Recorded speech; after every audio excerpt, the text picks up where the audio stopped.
समोर येऊन सांगतायत नोटांची काही कमतरता नाही. पंतप्रधान जपानहून आले तर सांगतायत नोटांची काही कमतरता नाही. अरुण जेटली विधान करतायत नोटांची काही कमतरता नाही. पण माझ्या ब्रांच मध्ये मात्र नोटांचा खडखडाट आहे. नेमकी ती नोट आहे कुठे आणि त्या माझ्यापर्यंत पोहोचत का नाही त्याचं काही उत्तर नाही. प्रत्येक ब्रांच पुढे लागलेल्या लांबच्या लांब रांगा.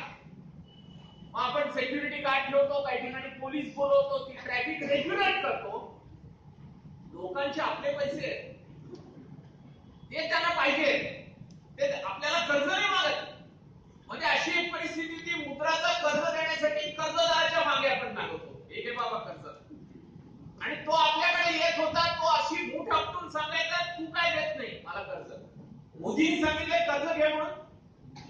आणि आता परिस्थिती अशी आहे की अरुण जेटलींचं जे कॅशलेस इकॉनॉमीचं स्वप्न होतं ते प्रत्यक्षात आलेलं. बँकेत कॅश नाही, कस्टमरकडे कॅश नाही, बाजारात